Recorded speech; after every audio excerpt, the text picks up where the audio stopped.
Olá, gente. Bom dia, boa tarde, boa noite. Não sei qual horário você me assiste, então vou te cumprimentando aí nos três horários possíveis, né? Boa madrugada, né? Se existe boa madrugada. Mas é isso aí. Vamos estudar geografia hoje, Brasil, divisão e organização política. Vamos ver um pouquinho disso aí, conhecer um pouco mais do nosso país. Às vezes a gente acha que conhece muito, né? Mas a gente sempre descobre que tem algo mais para aprender. Então vamos lá? Ok, então tá aí. Brasil, divisão e organização política do Brasil. Aí nesse momento aqui, você já vê o mapa do Brasil, né? Ó, aqui tá o mapa do Brasil, né? Aí você vê aí, né? Nossa divisão política em estados, né? Ok, então bora continuando. Aqui, atualmente o território brasileiro é constituído por o quê? 27 unidades da federação, né? Sendo, ao detalhe, né? 26 estados, né? Inclusive o estado nosso aqui, né?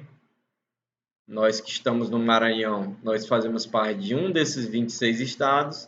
E o 27º é o Distrito Federal, né? Que tem um território bem pequeno, mas por que é Distrito Federal? Porque lá se concentra o poder nacional, não é isso? E aí é um Distrito Federal. Ele não pode ser chamado Estado, é o Distrito Federal, onde se localiza a capital, Brasília, né?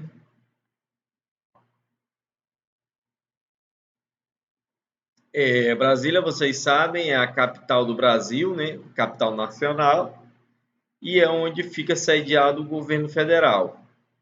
Quando a gente fala em governo federal, a gente fala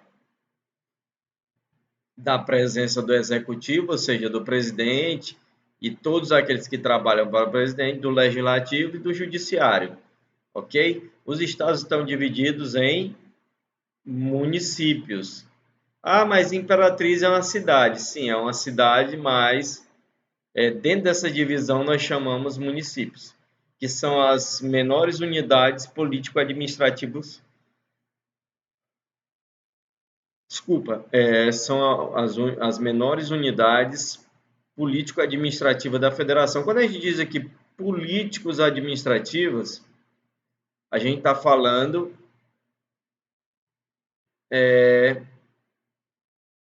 de um estado, do país, todos eles são políticos, são unidades político-administrativas. A diferença é que a federação é a união de todas essas unidades, né? Os estados são subdivisões dessa grande união. E os municípios é a subdivisão dos estados, né? Que por sua vez é unidade da federação.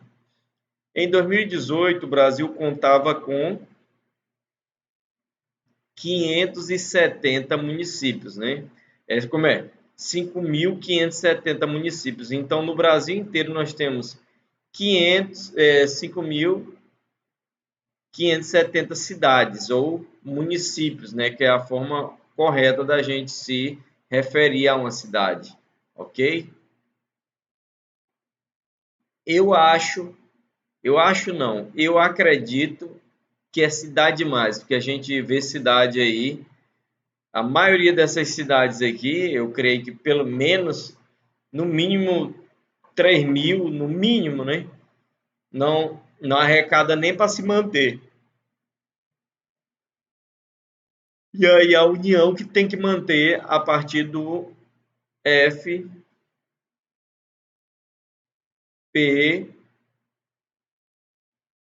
que não trata aqui, mas é um repasse que o governo federal faz de tudo que ele arrecada, ele faz um repasse mensal para todos os municípios para eles se manterem. O nome esse FPM quer dizer Fundo de Participação dos Municípios. Mas a gente não vai se alongar porque a gente tem que correr aqui, né? Vamos lá? Deixa eu ver quanto tempo. 4 minutos aí. A atual divisão político-territorial brasileira, não é? Ó, político-territorial brasileira, nem sempre foi assim. Ou seja, esse mapa que a gente conhece do Brasil Não foi sempre assim, né? Ao longo do tempo aconteceram diversas alterações, né? As últimas mudanças se deram em 88, quando os territórios federais, né? Quais eram os territórios federais? Já que eu vou voltar no mapa, eu vou mostrar para vocês. Os territórios federais do Amapá, Roraima, se tornaram o quê? Estados. Fernando de Noronha deixou de ser o quê? Território federal para se tornar o quê? Município de Pernambuco, né? E o estado de Goiás foi o quê? Goiás foi dividido, né, em dois, criando o Tocantins, que é nosso vizinho aqui na nossa região tocantina. Bora para o mapa para a gente ver isso? Tá aqui. Deixa eu pegar a borracha aqui para apagar. Opa, ok. Agora deixa eu pegar o marca-texto para a gente ver. Olha aqui. O Amapá, olha aqui, ó. O Amapá era um território federal, se tornou estado. Aqui, ó, Roraima, também era um território federal, né? Quando fala em território federal, inclusive a administração desses territórios era controlada boa parte pelo governo federal, pelo presidente, né? Mas, na medida que eles viraram Estado, aí a administração ficou por conta do Estado, né? Tem um governo estadual, né? Na época que eles eram federais não existia isso. Que mais? Então, Roraima, né? Amapá. Essa questão de Fernando Noronha nós não vamos entrar muito em detalhe porque não é muito importante. E aqui, ó, onde hoje aqui é o Tocantins, ó,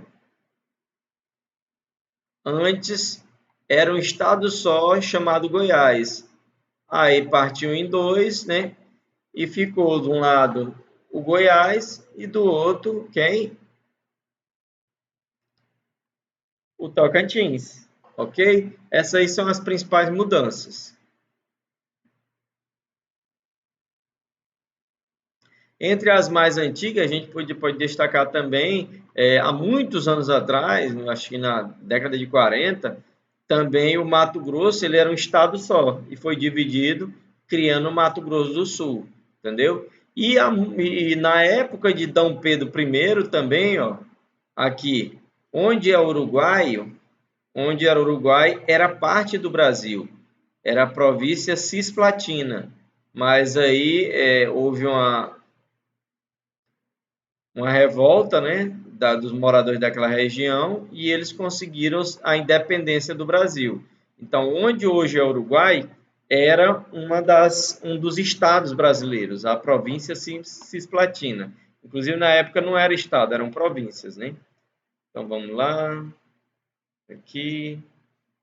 Ok. A divisão política territorial do Brasil, portanto, não é o quê? Estática. Quando ele diz não é estática, ele está dizendo que não está parado, né? Está sendo sempre acontecendo novas mudanças, né?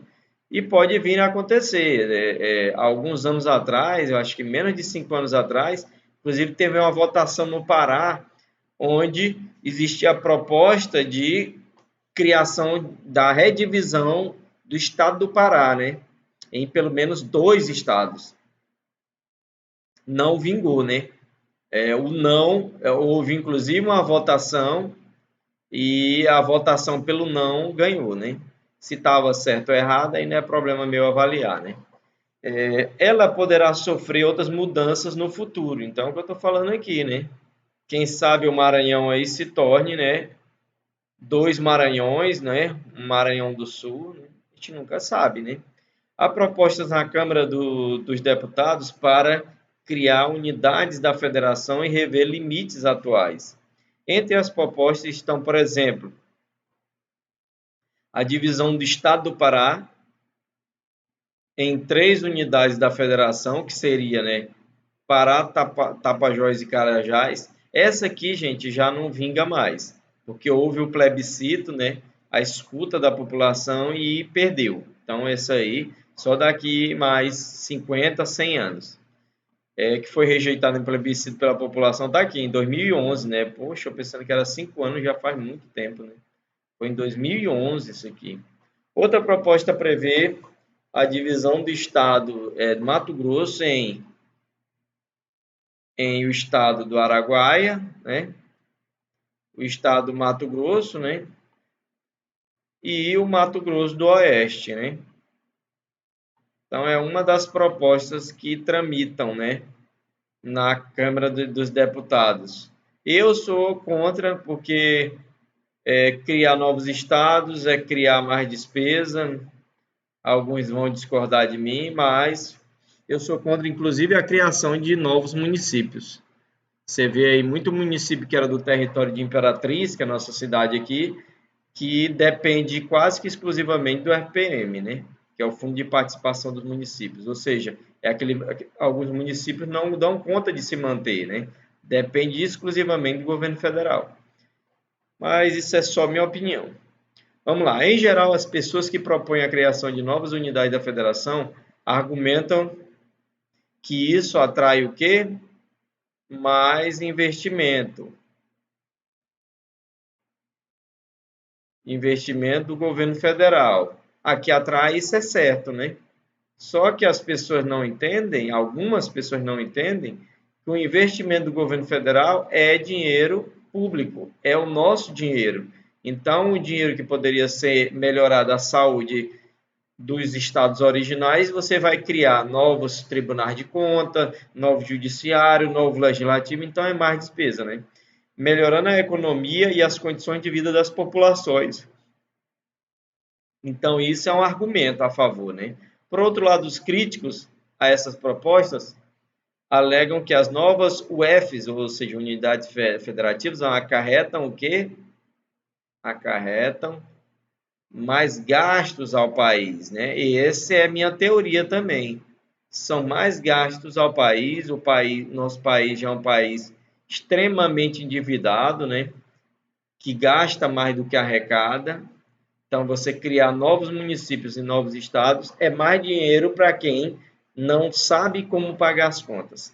Em razão da necessidade de novos cargos políticos, lógico, óbvio, né? Se você cria um novo estado, você vai precisar de novos deputados, né? Novos funcionários públicos, um novo governador, né? E tudo isso é despesa e altíssima despesa, porque dos funcionários públicos, se é que a gente pode chamar de funcionário ou servidor, os políticos são os mais caros que nós temos, né? Disparado, né? E da liberação de que? Verbas públicas, né? Então, é mais despesa, né? Eu acho esse argumento fortíssimo para não criar. Eles defendem que há outras soluções para os problemas existentes nas unidades da federação atual. Também acredito.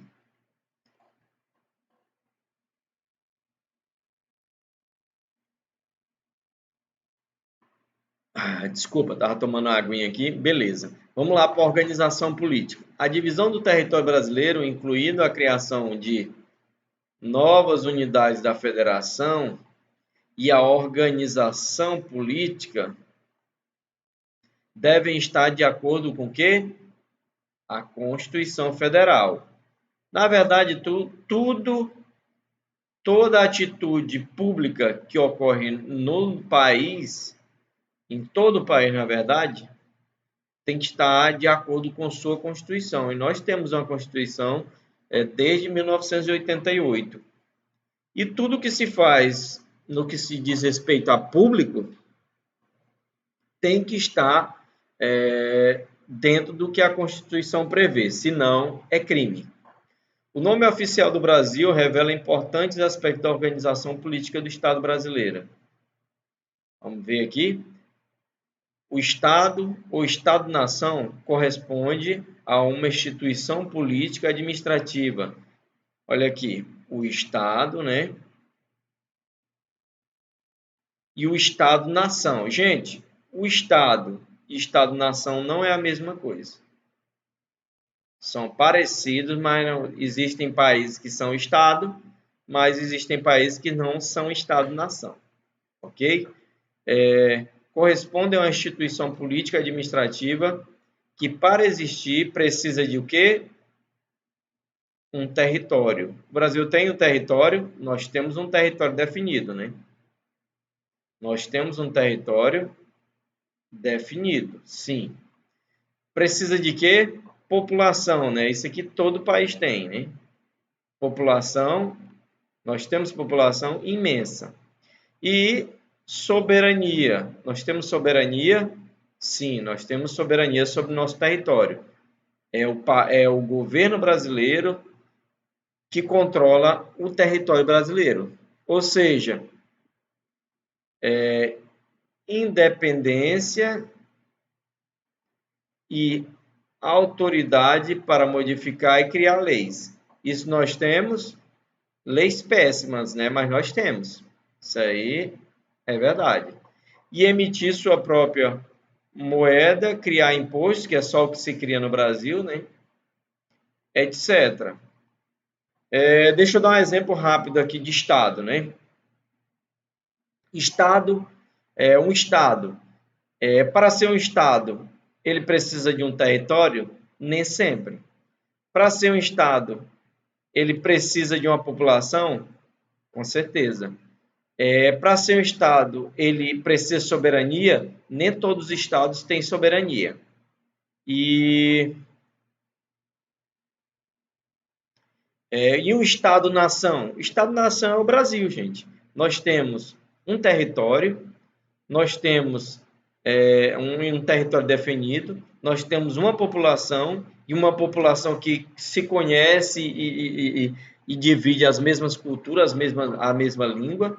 Nós temos soberania sobre o nosso território, ou seja, nós controlamos nosso território, e nós temos a possibilidade de criar e modificar leis e fazer moedas, ok?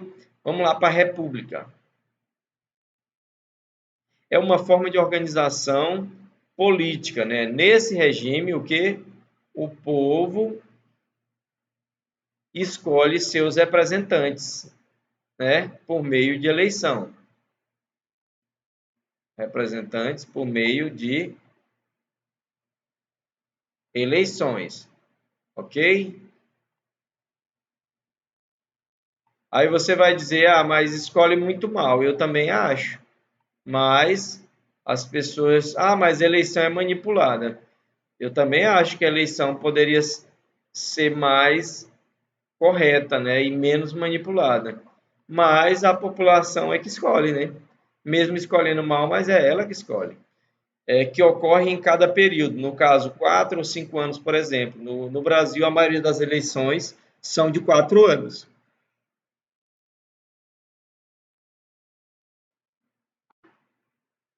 A origem da palavra república é latina, res publicae, que pode ser traduzido como coisa pública, né? Infelizmente, no Brasil, a gente não pode chamar os governos de coisa pública, né? Na verdade, são pequenos grupos que, infelizmente, se alternam no poder no Brasil. Essa é a minha concepção, né? Ou coisa do povo, né? Outra coisa que também que eu discordo, aqui no Brasil a república não é assim, não é coisa do povo. É coisa de poderoso, né? De uma elite, coisa de determinados grupos políticos, infelizmente. A forma de organização política no Brasil é o quê? República, né? Pelo menos no nome, né? Ok? Vamos lá. No Brasil, deixa eu ver aqui, gente, a gente já está aí com quase 20 minutos, mas a gente não vai demorar muito, não, viu? No Brasil, o sistema adotado para escolher a escolha dos representantes é o quê? Presidencialismo, né? Aí você diz, e por que que diz que é presidencialismo? Porque, gente, existem outros sistemas. O presidencialismo é aquele que o executivo, né? Que a gente escolhe um executivo, uma pessoa, né? Para ser o presidente, e ele, junto, dentro dentro das suas atribuições, ele governa o país, né? Agora, nós temos, por exemplo, o parlamentarismo. No parlamentarismo é diferente. Quem governa o país, na verdade, é o parlamento. É como se a Câmara dos Deputados e o Senado que governasse.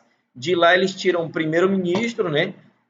Tiram o primeiro-ministro, esse cara é que vai governar. Aí o presidente do país, ele é uma figura simbólica para receber chefe de Estado, etc.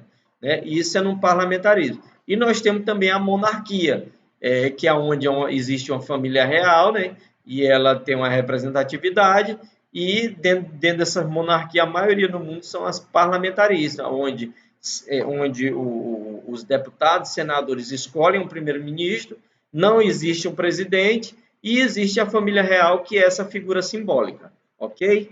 É mais ou menos assim. Mas vamos seguindo aqui, né? Ou seja, o presidente eleito é responsável pelo quê? Pela administração do país, né? Infelizmente, no Brasil, desde que eu me conheço por gente, são poucos, para não dizer quase nenhum, dos presidentes que eu vi passar aí que foram responsáveis no governo, né? Maioria envolvida em escândalos, né? Escândalos de corrupção, com partidos que querem se manter no poder, né? Então, essa é a história do Brasil, né? É escândalo atrás de escândalo, é presidente investigado atrás de presidente investigado, né? Tem uns aí que ainda é condenado, é preso e depois ainda é inocentado, né? Acredite se quiser, né? Mas, né? Cada doido com sua mania. Desde as questões econômicas até a política de segurança externa, por exemplo. Ou seja, o presidente, ele decide as questões econômicas, ele forma o Ministério da Economia, né? Ou da Fazenda e vai cuidar da economia. A política, ele negocia junto com o parlamento, né? A segurança também, né? Através do Ministério da Justiça, né? Entre outros, né? Uma federação é um estado formado por diferentes, o quê? Unidades territoriais, né? Que são estados, né? Como aqui o Maranhão, o Tocantins, Goiás, municípios, né? Todo estado é formado por vários municípios, né? Até o Distrito Federal tem mais de um município. Tem Brasília e tem Ceilândia, tem outras, né? Taguatinga, tem outros municípios. E o Distrito Federal, que também é formado por municípios, como eu terminei de dizer para vocês, que apresentam governos e leis próprias, né? Então, nós temos uma Constituição para o Brasil, mas todo estado ele tem a lei orgânica, né? O que as leis próprias para o estado. E todo município organizado também tem a lei orgânica. O nosso município aqui, por exemplo, tem a lei orgânica.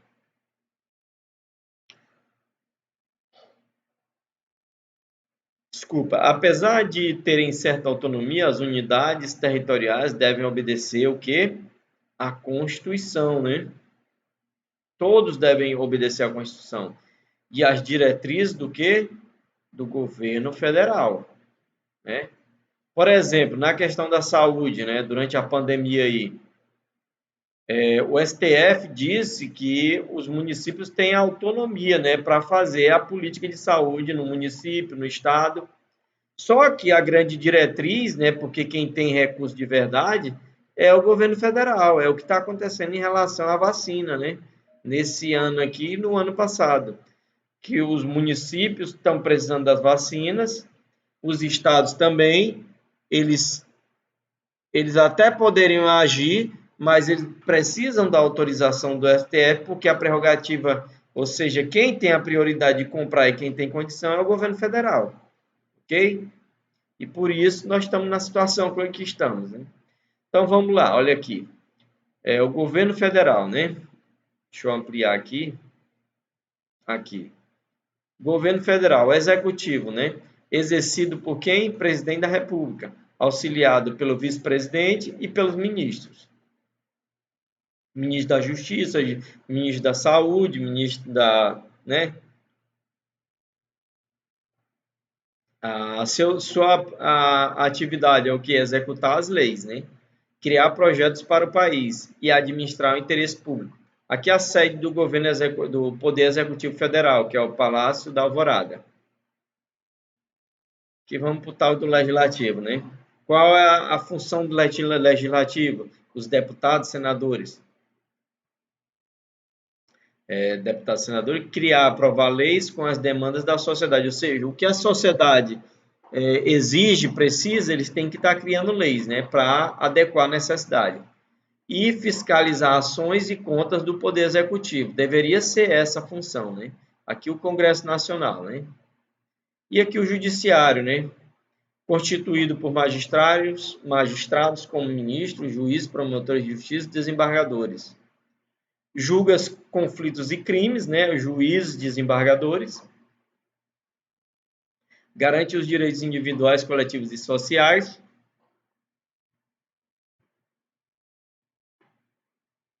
Avalia se a lei elaborada pelo Legislativo e os decretos executivos estão de acordo com a Constituição, né? É o que acontece com os ministros do STF, né? É um bolo doido, né? É uma confusão imensa, né? Eu, inclusive, acredito que esses ministros, né, do Supremo deveriam ser eleitos, né? Não escolhido por qualquer presidente, por melhor que o presidente fosse. Vamos aqui falar de política e cidadania, né? A gente está vendo aqui a imagem, né? Um protesto contra o aumento das tarifas dos transportes públicos em São Paulo, né? Deputados federais reunidos no Congresso Nacional em Brasília. Eu pergunto, qual a diferença, né, desse para esse? Esses aqui estão fazendo política, gente? Estão. Esses aqui estão fazendo política? Estão. E esses aqui estão fazendo o quê, gente? Ah, está fazendo baderna, professor. Não, eles estão fazendo política também.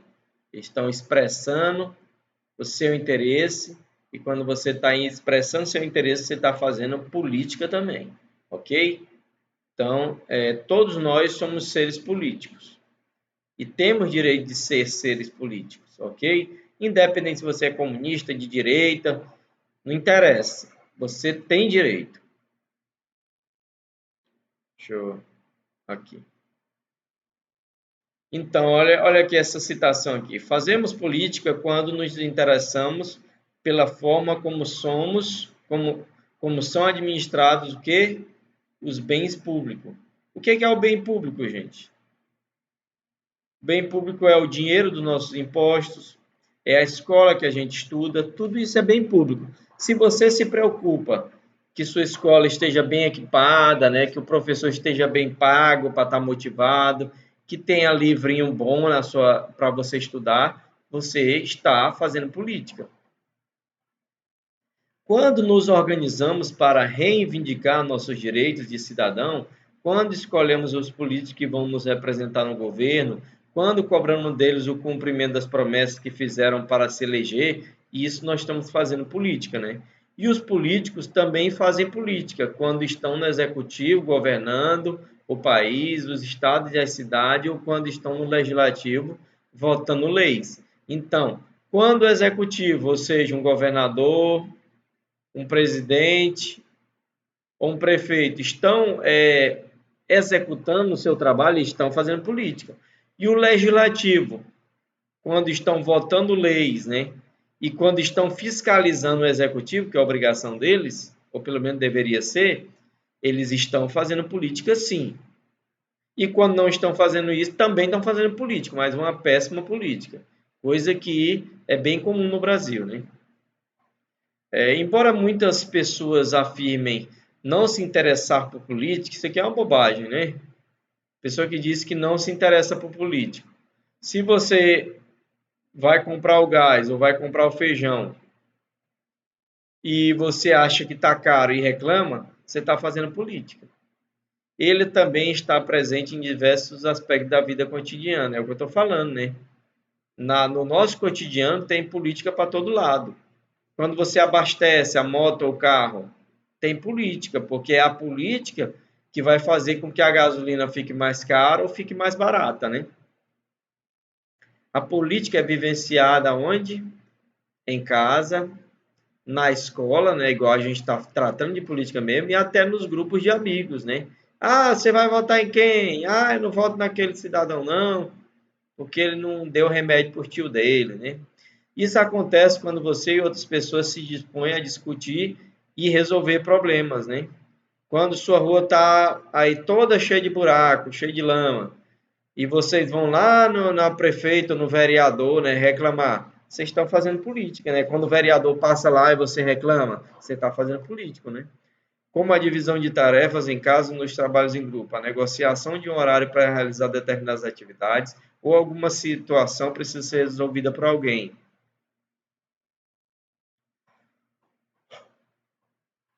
Aí, no caso de vocês, é importante dizer que você vai poder votar quando você completar 16 anos. Mas isso não quer dizer que de agora você comece a se preocupar com sua cidade, com seu estado e com seu país. E nós temos muito que nos preocupar, né? Você poderá tornar também um quê? Um eleitor. A partir dos 16 anos, você pode votar, né? E participar da mudança ou da piora, né? Da sua cidade, do seu estado ou do seu país. Participando da escolha de quem? Dos políticos, né? Que representa a população, mas antes disso já pode acompanhar o trabalho deles, verificando se estão agindo conforme prometeram em campanha e o que estão fazendo é realmente para o bem da população, né? Então você aqui em Imperatriz, por exemplo, nós temos a Câmara de Vereadores, né? Todo município tem. Aí você começa a pesquisar lá nos vereadores, inclusive tem no YouTube é transmitido as sessões, né? Você começa a ver quem é aquele que só vota com o prefeito, quem é aquele que só vota contra o prefeito, né? Então, não que eu estou dizendo que é referencial o prefeito ou não, eu estou dizendo de que forma as pessoas se posicionam. Se quando ele se posiciona a favor do prefeito, ele tem argumentos para se posicionar, ou quando ele está contra o prefeito, ele tem ou não argumentos, né? Porque vereador não é para apoiar ou desapoiar prefeito, é para fiscalizar e propor leis. Ok, gente? Então tá aí nossa aulinha, né? Nossa aulinha aí sobre o Brasil, né? Sobre a divisão política, né, brasileira. Eu espero que vocês tenham gostado. Inclusive trouxe aqui, ó, esse mapa aqui, ó. Olha que legal, gente, ó. Ó, mostra aqui, ó. Vamos olhar o Maranhão. Olha o Maranhão aí, que maravilha. Olha Imperatriz, a cidade da qual nós estamos falando agora. A grande Imperatriz, olha aí, né? Aqui é nosso primeiro ponto de parada. Imperatriz aqui, ó, nós temos a Câmara de Vereadores, nós temos a Prefeitura, né? E nós temos os juízes que são estaduais. Aí quando a gente, né, amplia um pouco mais, aí a gente chega aqui no Maranhão, né? Olha aqui o Maranhão. Aí no Maranhão nós temos a capital, que é São Luís, e aqui tem o governador, tem os juízes, né, os desembargadores que ficam em São Luís, né, eles não ficam no interior do estado. Nós temos os deputados estaduais. Aí quando a gente abre para o Brasil, aí nós temos o quê? Nós temos aqui o Distrito Federal, olha Brasília aqui, ó. Esse quadradinho aqui é o Distrito Federal, né? Aí aqui nós temos senadores, deputados, né? O presidente da República, né? Olha aqui, ó, no plano piloto aqui, ó. Ó, formato de um avião, né? E aqui está distribuído o poder do Brasil inteiro nessa região toda aqui. Ok, gente? Olha que legal, a gente viajando aqui. E tá aí, gente. Nós estamos aí com 34 minutos. Eu agradeço aí a audiência de vocês, a atenção de vocês e a paciência. Beleza? Tem atividade, ok? Grande abraço, até a próxima.